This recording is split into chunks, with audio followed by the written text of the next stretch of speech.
Bom, eu vou resolver alguns exercícios para ficar mais fácil para entender. Por exemplo, ó, esse primeiro exercício que a gente tem aqui, ó. Então, olha só, ele tá pedindo para você colocar em ordem crescente, ou seja, do menor para o maior, em relação ao ponto de ebulição. Ponto de ebulição tem a ver com a intensidade das forças que existem entre as moléculas ou as partículas da substância, tá?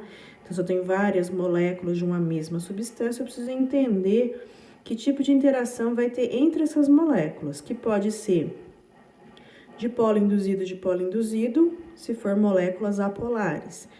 Vai ser dipolo para moléculas polares.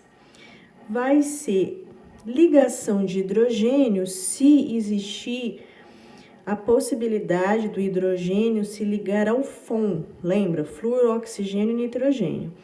Ou a atração eletrostática, mas aí no caso seria compostos iônicos. Por isso que aqui no exercício eu falei assim, ó, dica, primeiro descubra o tipo de ligação que existe.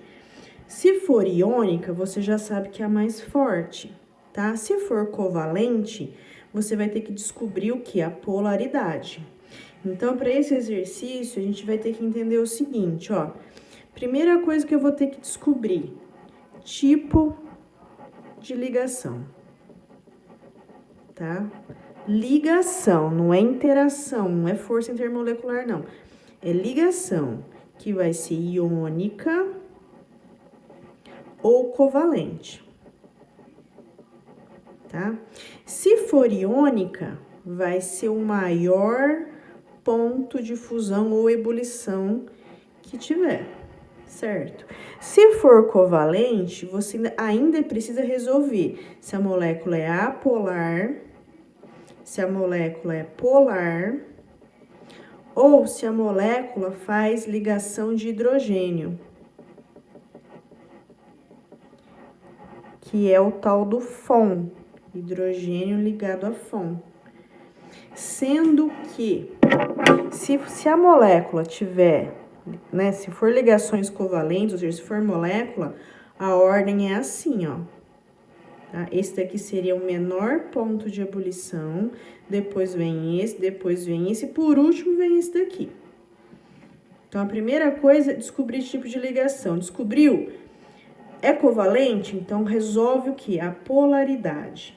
Tá? Então, é essa a sequência que a gente vai ter que seguir para resolver um exercício desse, tá?